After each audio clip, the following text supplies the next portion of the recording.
the DEX space is going to be super crowded, right? It's going to be highly competitive. It's a money market play. So everybody in finance is going to come build either a DEX or a lending platform or what have you, right? So whereas if you're looking at a core infra play, that plays more to our team's strength.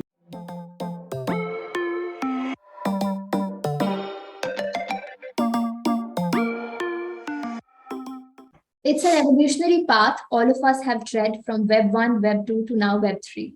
With the growing Web 3 ecosystem, the complexity also increases of having to interact across multiple infra layers and applications on top of them and the entire stack of Web 3. Thus, cross-chain interaction and interoperability are important considerations for any growing protocol in Web 3, keeping in mind the overarching goal of onboarding billions of users to Web 3.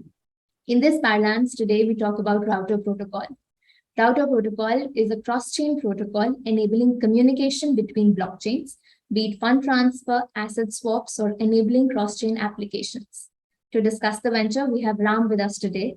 Ram is the co-founder and CEO of Router Protocol and DFyn Network and is a serial entrepreneur with experience across markets. Pleased to have you with us today, Ram. Welcome to CuratedX and look forward to an insightful conversation. Thank you so much, Javi. Pleasure being here, and thank you for the opportunity. Looking forward to a conversation. Lovely. To get things started, it'll be great to know a bit about your background and how did you cross paths with the crypto world? Yeah, absolutely. I think it's a frequent question. I think a lot of us have different paths. I was in technology, and then I was in finance, and I was in the what you would call investment banking broadly, just basically collecting rent, connecting suppliers of capital and consumers of capital, to put it bluntly. And at some point, there was a transaction and there was a infra transaction, and there's this big investor from China who said, can we finance you using Bitcoin? There's sometime in 2012 or 13. That's when I was sort of awoken to the possibility of Bitcoin. And then a few years later, I was trying to build a platform for private unlisted securities, such as at that point in time, there were names like Uber and Alibaba and Airbnb. These were unlisted, and I had to be in my bonnet around building a platform where everybody could come in and have sort of a democratized access to these names, not just the big family offices and the ultra high net worth individuals that typically play in this space. While I was trying to get that platform up and running, which is when I sort of thought about creating this platform at that point on the Bitcoin blockchain, because this was almost pre-Ethereum, or maybe the Ethereum ICO was just beginning or just around the corner. That's how I got into crypto. And then since then, it's been an interesting journey, doing a number of things. Yeah. Lovely. I think you're one of those few who got their hands very early on the onset, figuring out, okay, what's this new jargon which has come up with regards to Bitcoin and how do we make amends with it? How do we figure out what's happening in this space? So very interesting. Now, if you can walk us through your journey with Router Protocol and also DFyn the different products that Router has, and how do you resonate with this idea of building something like this? And I'm sorry to bombard you with questions in just one go, but an interesting add-on to it, which I love asking a lot of founders. Why the specific name of Router Protocol and DFyn? Got it. No, that's a lot of questions. I'll try and address them one by one. And then if I go off tangent, feel free to reel me back in. Absolutely. I think, as I said, got into the space early, tried a bunch of different things. And, you think something is working, but then you realize it's not really the product, but it's the market that's carrying you. And then, I had, like a lot of folks in the crypto space, I saw the 2017-18 cycle, and then the winter, and then the DeFi summer. Specifically, previous to, among the variety of things that I and my colleagues have tried doing in the crypto space, back in 2018 or so, I'm just sort of highlighting stuff that's relevant to Router and DeFyn. So back in 2018, we built what's possibly the world's first stablecoin DEX on 0x. We had a grant from them, and we were working with this gentleman called Tom Schmidt. Tom Schmidt is now at Dragonfly. He was then the 0x product manager. And then we sort of built something called foray, which is actually the world's first stablecoin DEX, right? And then, as if you're not familiar with how 0x works, it's basically, a decentralized exchange where there are a bunch of relays, and there is on-chain matching, but off-chain order books, right? So you sort of sign the orders and keep them, and then the orders get filled whenever there's a match. It's a very interesting model. And at that point, there was us, and there were two other exchanges. One was called Radar Relay, and there was something called ParaDex or something. I forget the name. The other two competitors were in the Valley. They were funded $10-20 million, and we were working out of Bangalore. We had maybe $500,000 in funding. So, whenever we face a number of challenges, we would go to these VCs, and most of the conversation would be around what is Bitcoin, what is blockchain. It'd be very not high context, which is not the sort of conversation you want. But nevertheless, it was a very interesting entry into DeFi, because we're thinking deeply about some of the problems. How do you bootstrap liquidity? How do you get market makers onto the exchange, etc. But then as the DeFi winter kicked in, as it became really cold and frigid, that we just couldn't sustain 4x anymore, because we were burning 5 to 6 Ethereum a day just to keep the exchange running. And we were a top decentralized exchange. This is pre-Uniswap, right? I mean, and then we sort of tracked the space as Bancor came in first and built the AMM thing, and then Uniswap took the Bancor model and took it to a different level, using the natural advantages in terms of location and all that. And then at some time in 2020, when DeFi summer kicked in, again, because we've been in crypto, we know the overall Asian ecosystem, Dubai, India, Singapore, and we've been watching Polygon close to the founding team. So one of the first things we did was we forked Uni V2 and built DFyn, which is in fact the first DEX on Polygon, right? And it's amazing. It is a Uni-style experience, Uni V2, instant swaps, and no cost, right? Because in Uniswap, you spend Ethereum back then, and it was expensive. Whereas in Polygon, even you spend a few Matic, but even then we sort of took that away from the user. So it was actually a seamless, gasless experience, right? Now, on the flip side, what we found was, this is now, I'm talking about Q2, Q3 2020. The tough part was, it's like you built this really cool restaurant or, nightclub or whatever, but you built it just off the NJ Turnpike in a hole in the wall, or maybe use a Mumbai analogy, somewhere in, I don't know, Sion or somewhere far out, right? And there's no way for people to get there. Yeah. So it's the most beautiful thing, it's the coolest thing, but people can't get there, right? So that's where the cross-chain analogy came in. I mean, there's a lot of activity on Ethereum, there's a lot of energy, buzz, and all these cool platforms. But then you have all these other blockchains coming up, which are trying to sort of improve upon various facets of the Ethereum experience, right? You have, go back to Vitalik's blockchain trilemma, you have scalability, security, and decentralization, right? So Ethereum is obviously scalability. It has a few constraints, at least in the near to medium term. But what it does fairly well is security. Decentralization, what it does really well is security, right?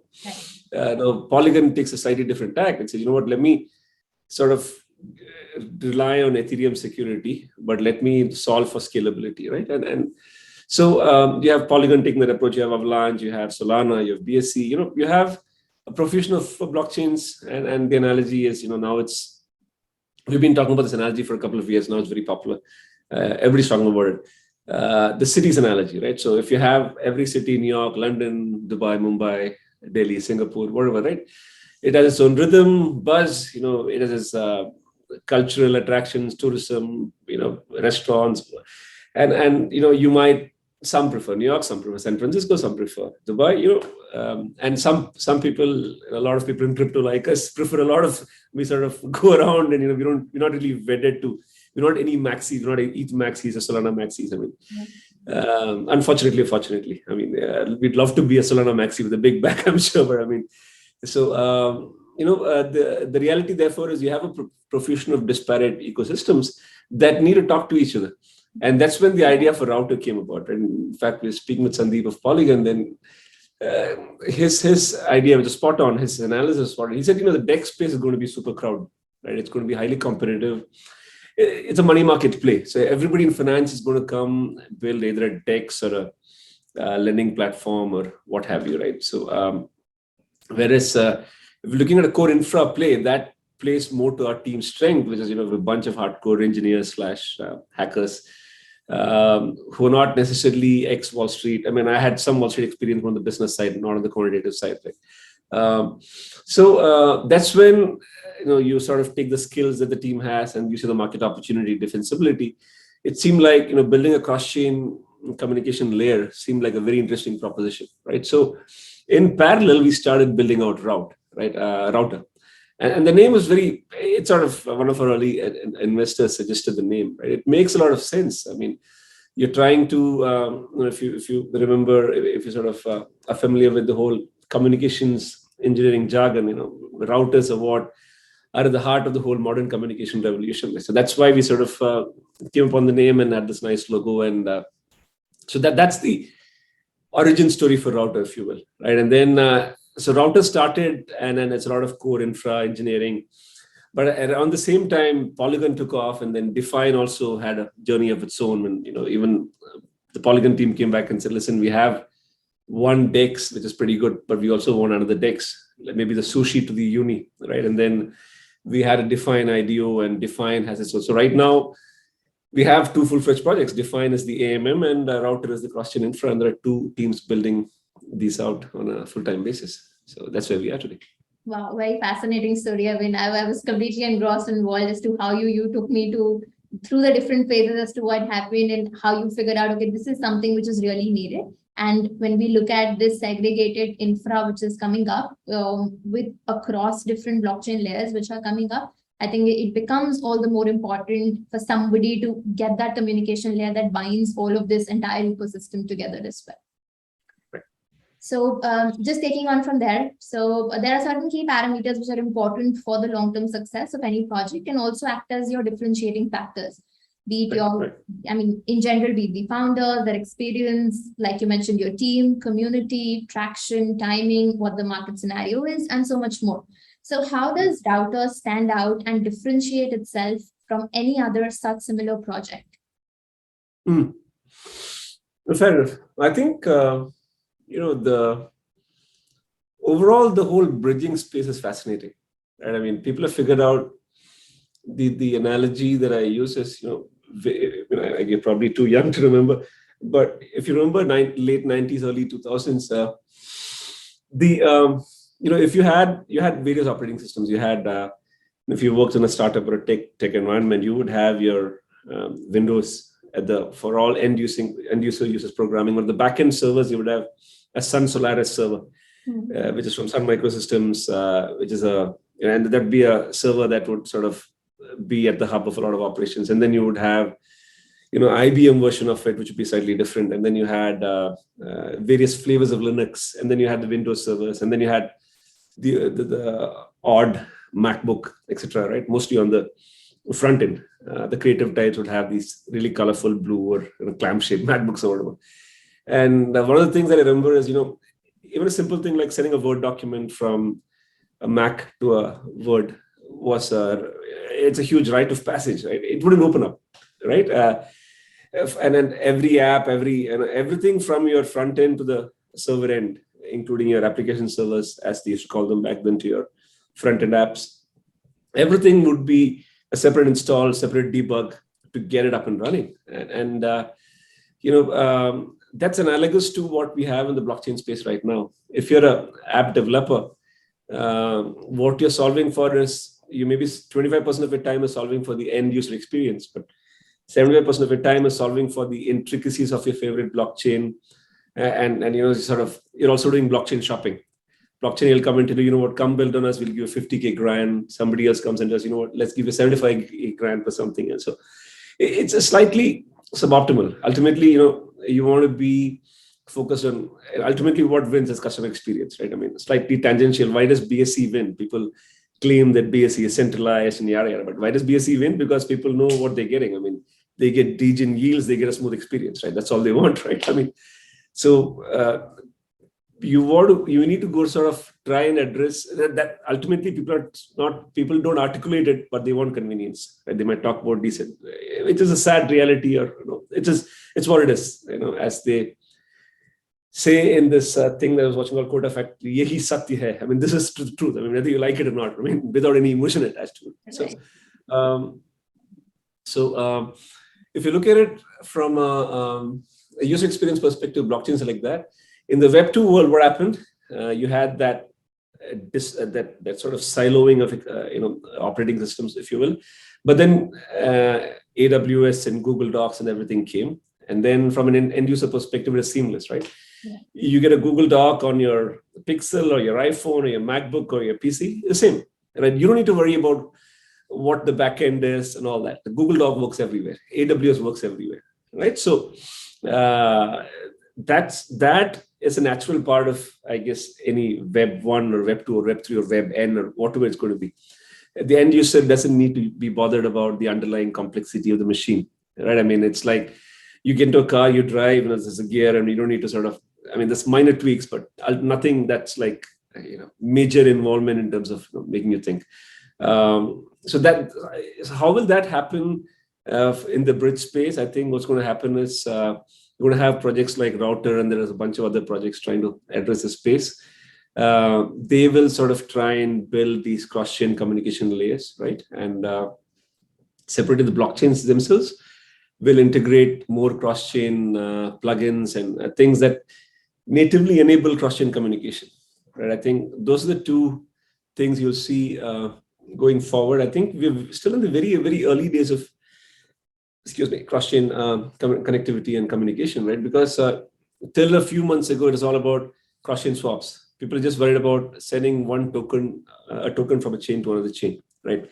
Now there's some noise about cross-chain communication. There are a few projects that are trying to do something, but eventually it's got to be around core cross-chain messaging and communication. It's not just cross-asset swaps, cross-chain swaps. So I think that's the way, if you ask about how we are differentiated, we have always consistently sort of focused on the cross-chain communication, the generic messaging bit. We're not fighting to be the bridge with the largest TVL or the largest. That's not the battle we are in. Thinking about when how Router is going to be a big infra play, and in fact, our KPI is around how many teams can build on Router and the various products we have, the widget, the SDK, the crosstalk library, and all those things, and how those apps can then get more users and adoption, right? I mean, to that end, so that's a key focus for us from a philosophy perspective. And so as for that means, what that implies is that, if you look at a lot of the bridges these days, I mean, I won't name any of these bridges, because you got to see these people at the conferences and you don't want to get into a tricky conversation, but effectively a lot of them are incentivizing TVL. Now that is really sad, because TVL is a very inaccurate metric even for DEXs and lending and trading platforms. For something like a bridge, it's a very, very wrong metric, right? I mean, if you want to measure the efficiency of, let's say, Brooklyn Bridge, would you want to sort of look at the number of trucks passing through every unit of time, or do you want to sort of say, I've got 150 trucks parked every hour on Brooklyn Bridge, right? I mean, it's that sort of analogy, right? So, so there are multiple aspects to the TVL thing. It sort of promotes capital inefficiency. It makes your bridge a big honeypot. The bigger the TVL, the bigger. It also sort of, the capital inefficiency part of it is one. The honeypot aspect is one. There's one more point I was just thinking of. It'll come back to me. But fundamentally, you are looking at making something that is sort of.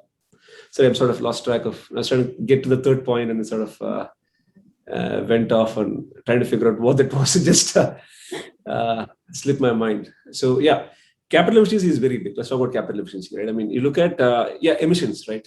So to drive the TVL, you have to, like, there's one project that is, and they're actually listing on a big exchange, FTX or something, right? And you look at them, and they talk about a lot of communication layer infra and all that, but they have 600, 700 million TVL, and they have done maybe 300, 400 million transactions all in. They had 3 billion in TVL at the peak of their, at the peak. Now they've given out, they probably generated maybe 150K in fees, but they pay out close to 2 million in token yield every month, right? So it's the same DeFi 1.0 degen behavior that you see, which is a lot of short-termism, right? So whereas what you want is something that addresses efficiency, low yields, and not being a honeypot, right? So if you look at the large hacks, what's happening, all the large bridges which have 300, 400 million in TVL and above, all of them are targets, right? Every single bridge out there, there is a big, nice chunk of TVL is going to be attacked by hackers. So you have that issue. So those are some of the issues that we think we're approaching differently. And well, we know we are approaching differently. And we think that, there's going to be some huge announcements in the next quarter or so in terms of the next router V2 product. So we're quietly confident. Obviously, I don't want to reveal a lot at this moment before it's all cooked, right? But yeah. Absolutely. And I think it's very critical, like you mentioned as well, right? It's important to pick up on that right metric, what you're building, and what are the correct metrics to evaluate the success or the progress of the product that you are building, which is of utmost importance. And also circling back to the point that you mentioned of convenience to customers, and this is what they're looking at essentially. I think in my opinion, I think we're still at a very, very nascent stage where we're still transitioning, we're still building out protocols, test out things. And every project, I think, is building with that goal or with that aim of simplifying that utmost user experience, that onboarding experience, the end-to-end execution for a customer. So they're also streamlined very easily into the system as well. And I think this communication layer through that messaging also simplifies that to a very, very great extent. Yeah, no, I think so. I think it's a natural evolution, as I said, right? It has to happen.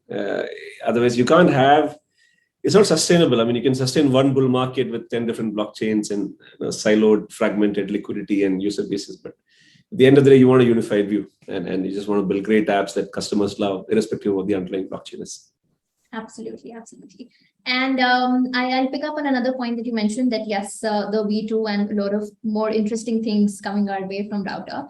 So the entire blockchain ecosystem that we were talking of earlier as well, right, has been growing. Number of infra layers are coming, each trying to solve for this blockchain trilemma and ensuring that a robust system can be built on which more and more dApps, and we have more layer 2s, layer 3s coming up as well.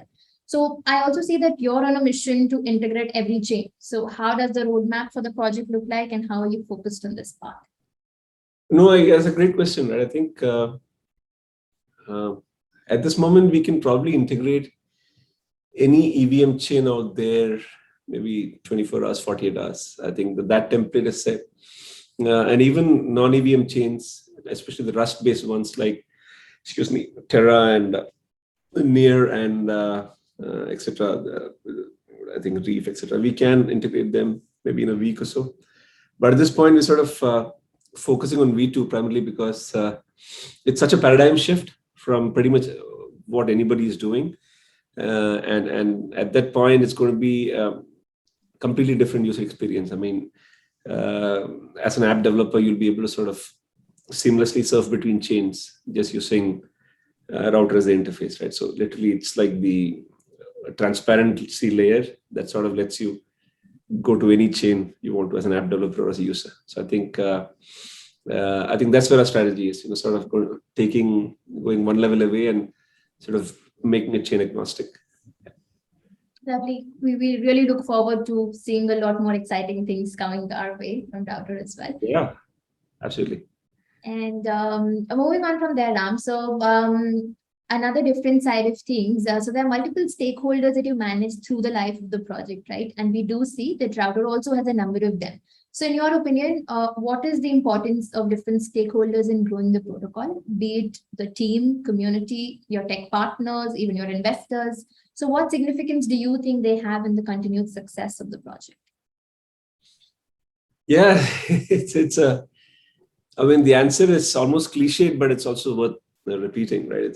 I think all of them are important, right? I think all of them are important, but ultimately the the first among equals is the community, right? Because without the community, none of the others actually create or capture value. So you need investors to get the project off in the early days. You need then the whole marketing PR machinery to sort of support you and it's sort of make sure the project hits the right notes. It also helps if you sort of launch into a nice bull market, of course, right? And then the market timing, the unseen hand of the market is probably very important, right? I mean, at least 50% luck, at least, right? I mean, every successful project or anything successful in life.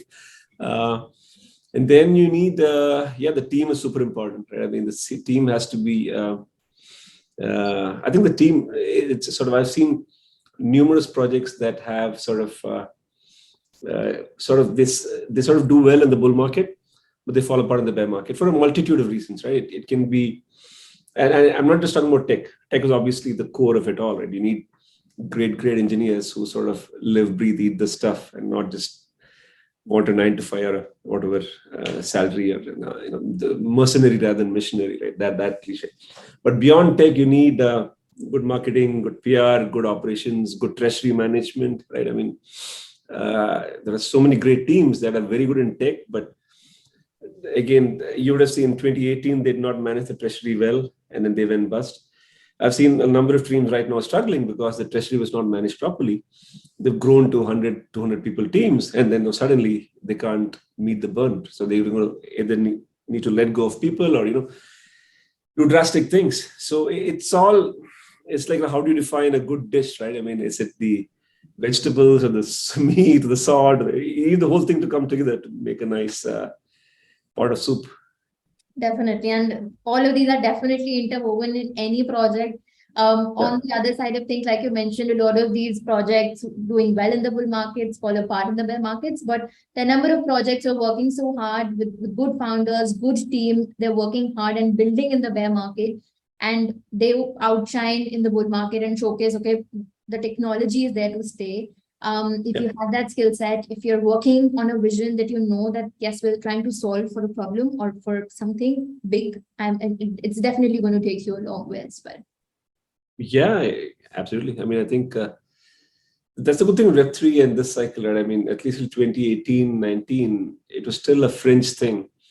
You didn't get a lot of founders. In fact, after 2018, a lot of good talent actually left the space for a bit.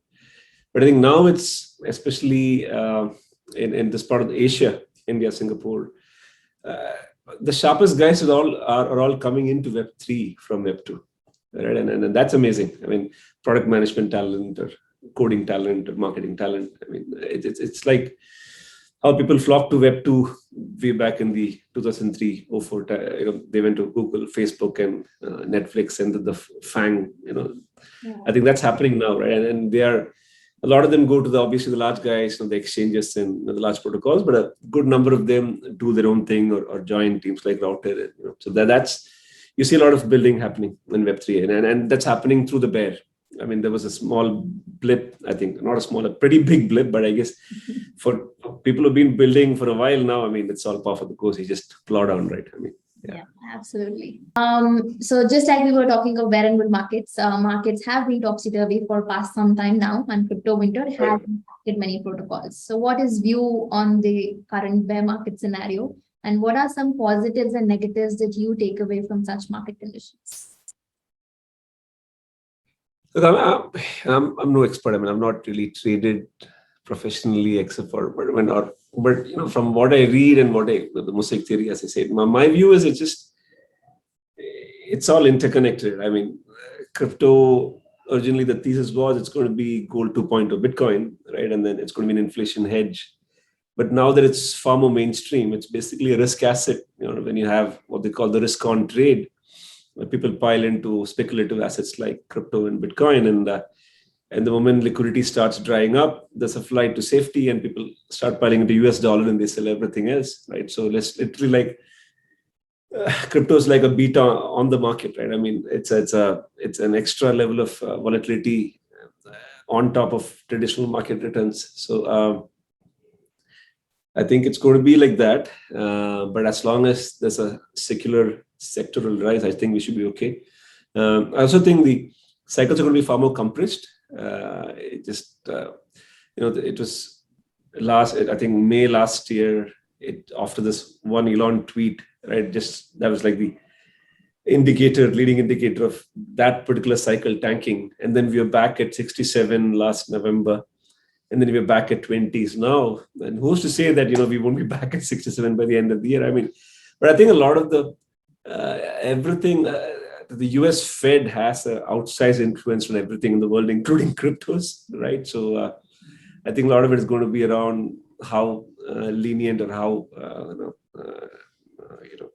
indulgent the monetary policy is going to be from a US perspective. And I think given the elections around the corner and the political compunctions, one can only hope that purely from a sort of a selfish point of view that, the market, they're going to be sort of more lenient than hawkish. And then therefore, the market is going to be, let's say, fingers crossed. But I think there's going to be near term, there's a lot of volatility around the merge. There's a lot of, it's a huge thing, right? I mean, if you talk of the merge, it's like, there's an aircraft going at 35,000 feet, full steam, transatlantic, and you're trying to sort of replace the engine mid-flight. It's like that. I mean, how do you do that? And I'm sure some of the smartest brains, and then you have Giga brain, Vitalik, and that whole crew, right? They're all working really hard, but there's always going to be some bumpiness, some hiccups. But net,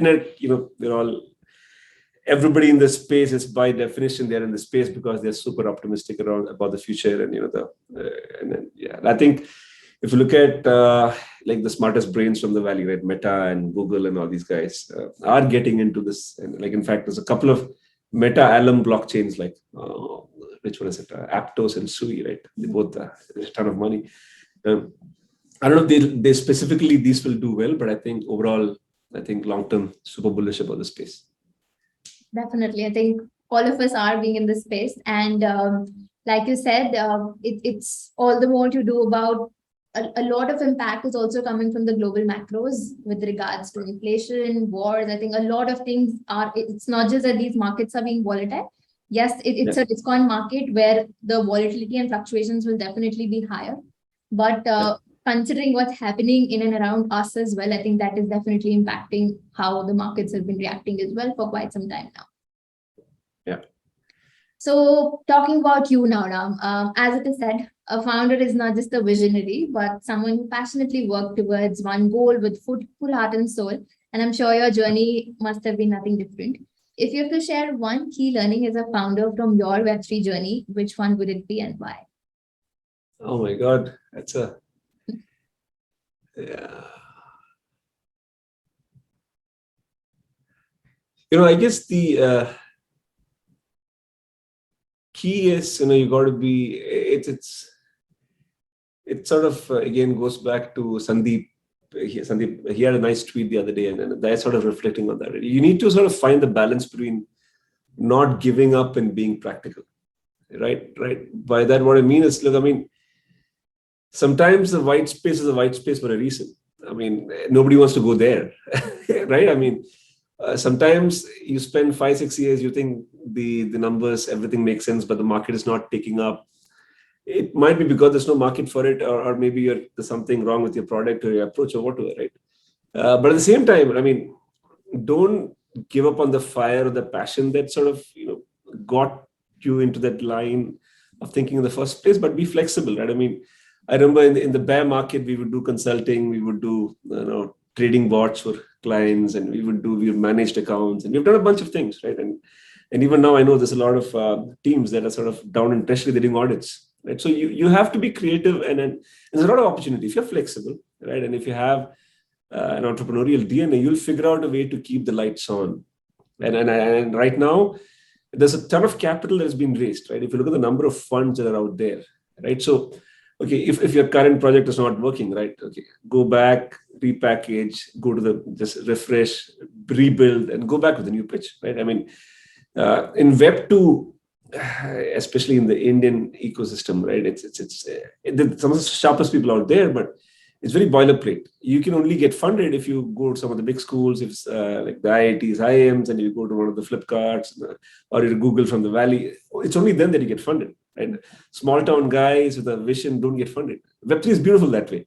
All you need is a nice GitHub repository and some good code, and people will find you. Yeah. You don't need those fancy degrees of or experience, right? So I think that's a huge advantage in Web3, right? And then we've seen that. If you look at all the Web2 guys versus all the Web3 guys, and Web3 you don't find that clustering of the big degrees from the big schools, right? Web3, there's a bunch of school dropouts. I mean, Vitalik and Zuko and all these guys never even went to traditional education, right? I mean, it's truly about practice over applied learning over just book learning, right? And I'm not saying one is better than the other. You need a mix of both for every company to succeed. You need the scientist as well as the engineer, right? So, but again, going back to your question, don't give up, but be creative. It's better to run away and live to fight another day than to die valiantly in this one day. I mean, that's reality. Yeah.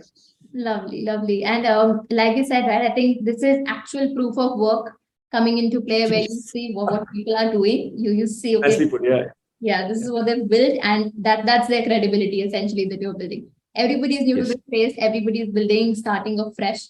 And like how you grow with the vision that you come up with, having that entrepreneurial bent of mind, that consistency, hard work, determination, this is what we're building. Not going off track one day, but coming back the other. I think that's what keeps you going in this space, essentially. Yeah.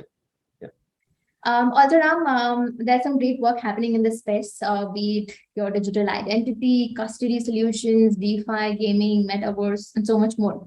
What are some of the other use cases in the Web3 space that you see will be driving value generation and spurring growth in the future? So I think you covered most of it, right? Self-sovereign identity and security and more trustlessness and scalability and metaverse gaming. I think you covered a lot of these things. I think there's one area that I'm super excited about, and I think I'm not still sure, but I think it's going to be at some point super interesting. Proof of physical work, right? So you have Helium that sort of had a bunch of interesting, routers, these are decentralized routers that you could set up and you could have, So I think they're still sort of struggling with the economic model, but I think that's powerful. There's DFyn, obviously, and there's another play that sort of decentralizes Google Maps.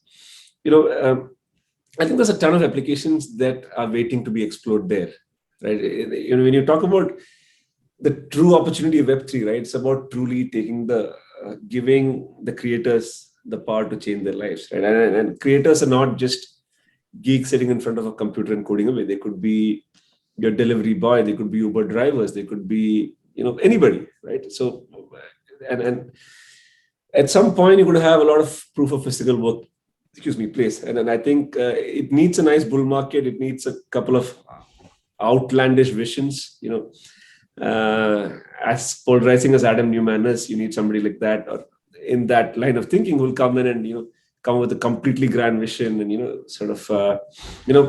I was speaking to some in Dubai, at a Etisalat shop, I was speaking to this Filipino customer service executive, and he was super keen around, when he found out I was in crypto, he started asking me because he had played Axie Infinity, right? And he was talking about how his friend made so much and he's looking forward to going back, but unfortunately that cycle sort of collapsed, right? So there is a bit of a boom and bust cycle to it, but I think that's true for most markets, right? And if you look at everything, it's all a Ponzi, just a time scale that varies, right? I mean, even the largest companies are Ponzi from year 0 to 0-100. I mean, that's a very glass half empty take on the whole thing.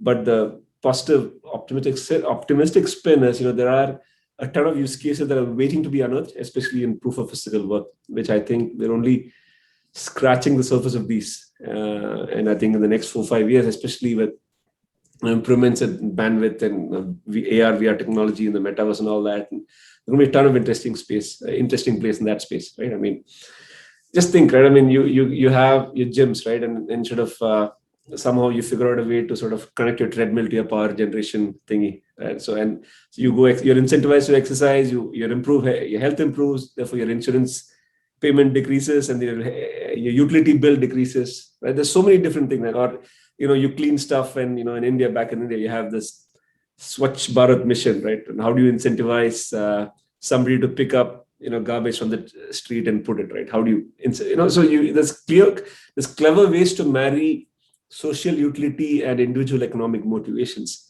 And I think that is something that will be tapped going forward. Although knowing our countrymen, somebody is going to hack the damn thing and do a big scam, but that's a side show. That's not the main story, right? So, yeah.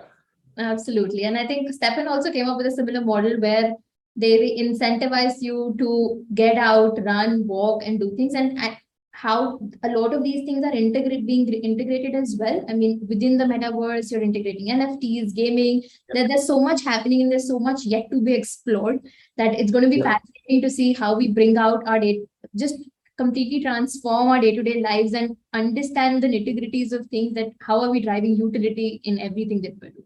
Yeah.